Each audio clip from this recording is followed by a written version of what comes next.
Tapi kali ini kita mau belajar tentang konseling pranikah. Konseling pranikah itu penting. Kali ini kita akan belajar arti pernikahan. Topiknya adalah tidak ada keluarga yang sempurna. Parenting ini perlu diketahui oleh semua orang, bukan hanya orang tua. Belajarlah menjadi teman yang asik, yang ngobrol, yang menghargai. Family unboxing, membongkar keluarga. Salam keluarga Indonesia. Kita akan belajar lagi. Kali ini kita akan belajar tentang anak yang gagal. Saudara yang sudah punya anak, saudara punya impian besar atas anakmu. Saudara punya keinginan anakmu ini akan menjadi seperti apa? Kalau masih di bawah 6 tahun, 6-12, kegagalan anak masih belum seberapa. Paling ya nakal, tidak nurut, nilainya tidak sesuai dengan keinginan dan yang lain. Masih nggak seberapa lah. Tapi perhatikan ketika 6 tahun ketiga, 12-18. Saat itulah anak sudah mulai bisa memikir, menganalisa, melihat apa yang baik untuk hidupnya, bahkan dia bisa memilih, lalu memutuskan. Nah, ini menarik sekali. Mengapa? Karena di saat itulah benturan orang tua dengan anak mulai muncul. Dan kalau saya katakan di judulnya saat anak gagal, maka peran kita sebagai orang tua sangat berpengaruh. Tidak selalu anak mengikuti orang tuanya. Mari pahami itu. Di 6 tahun yang ketiga, anak mulai mencari jati dirinya. Siapakah aku? Oh, aku ini namanya Bejo umpamanya. Alex, Robert. Atau yang perempuan umpamanya siapa ya? Mawar, Melati dan yang lain-lain. Itu identitas nama. Tapi siapa dia? Dia akan mencari dalam jiwanya. Untuk apa aku dilahirkan? Apa tujuan hidupku? 6 tahun ketiga adalah pembentukan jati diri. Pembentukan karakter anak ini. Jadi, mari perhatikan. Disinilah mulai terbentuknya keinginan yang lebih solid, lebih jelas. Lalu bisa jadi benturan dengan orang tuanya. Saat inilah saya katakan, bisa jadi anakmu engkau anggap gagal karena tidak sesuai dengan keinginanmu. Tapi tidak sepenuhnya anakmu itu gagal. Tidak. Dia ada tujuan, ada in progress, sesuatu yang sedang dikerjakan, dan itu belum tuntas. Sementara kita, orang tuanya melihat apa yang kamu sedang kerjakan. Lalu kita melihat bahwa, lo ini gagal. Kenapa? Tidak sesuai dengan keinginanku. Lalu orang tua menganggap, oh ini kegagalan. Mari belajar. Jangan tergesa-gesa. Tenangkan diri dulu. Ajak bicara anakmu. Jangan cepat-cepat menilai, menghakimi. Ketika engkau melihat anakmu gagal, yang pertama, komunikasikan itu. Kalau dia merasa gagal, Pak, tetap komunikasikan. Kamu gagal kenapa? Jadi bagian yang pertama ini adalah ketika harapan tidak sesuai dengan kenyataan atas anaknya. Dianggap kegagalan, belum tentu. Mengapa belum tentu, Pak? Karena anak ini belum selesai. Kalau tadi saya katakan 6 tahun ketiga, 12-18 usianya, dia masih bisa berubah. Masih ada cukup banyak waktu untuk kemudian memperbaiki diri. Jadi saat anak gagal yang pertama, kalau itu merupakan harapanmu yang tidak menjadi kenyataan, sabar dulu, tenang dulu. Ya Pak, tapi keinginan saya itu baik Pak. Dia mestinya mengikuti saya. untuk kebaikannya, untuk masa depannya. Saudara jangan kolot begitu. Ingat bahwa salah satu warisan yang harus diberikan kepada anak adalah cara pandang, konsep pikir yang benar tentang kehidupan, keterampilan. Itu warisan untuk anakmu. Ketika engkau melihat bahwa anakmu ini berhenti, engkau anggap gagal, kemudian sang anak juga merasa tidak bisa menyenangkan papanya atau mamanya. Lalu saudara sebagai orang tua kemudian ajak obrol dia.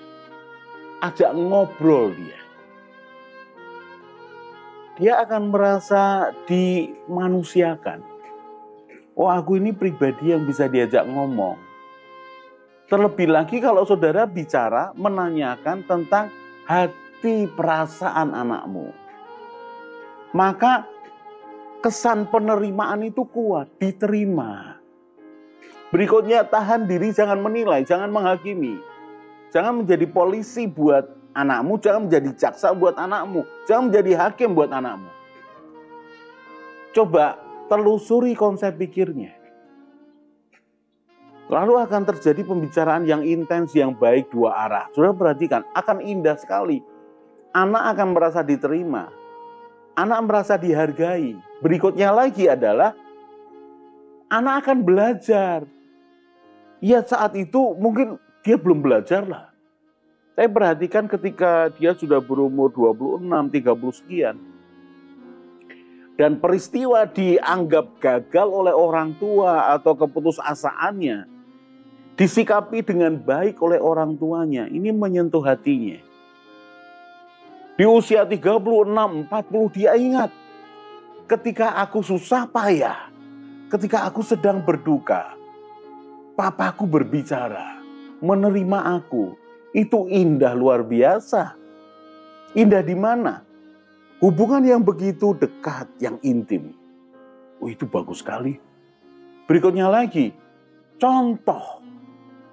Contoh bagaimana orang tua bersikap kepada anaknya akan dicontoh oleh anakmu ini kepada cucumu, yaitu anaknya dia. Warisan.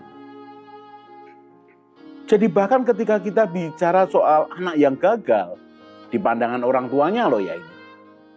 Ya ternyata ada kesempatan emas di mana orang tua itu berbicara kepada anaknya. Orang tua memberi contoh. Dan lakukan dengan tulus. Dengan rela, dengan segenap hati. Maka anakmu tidak merasa tertolak. Bahkan kemudian ketika engkau mengatakannya nggak apa-apa kok. Salah itu manusiawi, cuma kita belajar ya. Nah hal yang begini ini loh yang berharga, yang mahal. Jadi saat anak gagal, belum tentu dia gagal. Saudara anggap gagal, iya. Di dalam persepsimu engkau menganggap gagal, iya. Tapi ini in progress loh. Sedang terus bergerak loh. Jadi perhatikan. Ketika anak gagal, bicara dengan dia. Saya bicara di 6 tahap. Tahap ketiga dari 6 tahun. 12-18. Lalu Pak, kalau antara 18 sampai 24. Wow, itu sesuatu yang lebih serius. Perhatikan, tadi saya gambarkan, 6 tahun ke bawah is okay lah. Kesalahan, kenakalan anak-anak oke lah.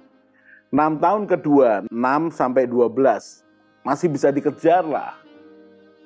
Tapi ketika bicara 12-18, ayo sikapi dengan tepat, direspon dengan tepat. Kemudian ketika 18-24, disinilah ujian orang tua kepada anaknya. Saya berikan contoh. Ketika anakmu gagal masuk ke universitas yang engkau harapkan. Saya tidak menyebut salah satu universitas. Tapi orang tua menginginkan kamu mesti kuliah di tempat papa kuliah. Ini kampusnya oke, value pendidikannya oke. Dan perhatikan papa mama, dengan begitu banyak promosi dia bicara kepada anaknya. Tetapi kemudian anaknya tidak bisa masuk ke situ. Saat anak gagal masuk kuliah, apa yang harus engkau lakukan? Tetap pertama kali ajak dia bicara. Ajak dia untuk meneliti kegagalannya di mana. Apakah kurang persiapan? Apakah pada saat pelaksanaan ujian, tes itu dia sakit? Atau dia punya fokus yang lain? Atau dia tidak segenap hati?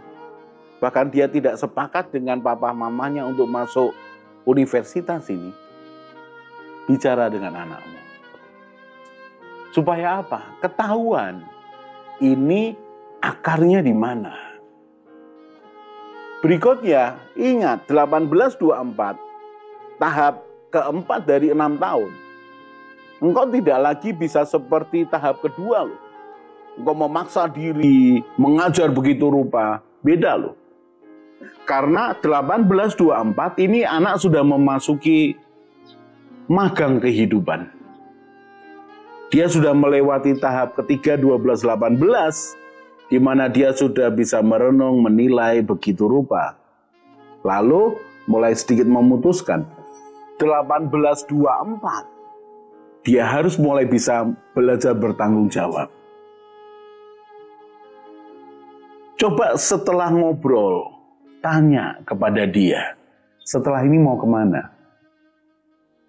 Disitulah sekali lagi ujian orang tua. Apakah engkau belajar menjadi orang tua? Apakah engkau paham tentang anakmu? Apakah engkau tetap memaksakan diri impianmu kepada anakmu? Atau engkau punya pikiran yang terbuka, open mind, melihat anakmu, merasakan apa yang dia rasakan, lalu berikan jalan keluar. Jadi poin ini, berikan jalan keluar. Bukan menyalahkan, bukan memojokkan, bukan memaksa dia. Kita akan lanjutkan lagi bicara tentang saat anak gagal di segmen berikutnya. Salam keluarga Indonesia. Mari bergabung dalam Keluarga Indonesia dengan cara subscribe channel ini. Di Keluarga Indonesia, kita akan belajar bersama tentang pranikah, pernikahan, keluarga, parenting, mertua menantu, dan juga family unboxing. Jadi jangan lupa share pada teman dan keluarga dan juga subscribe.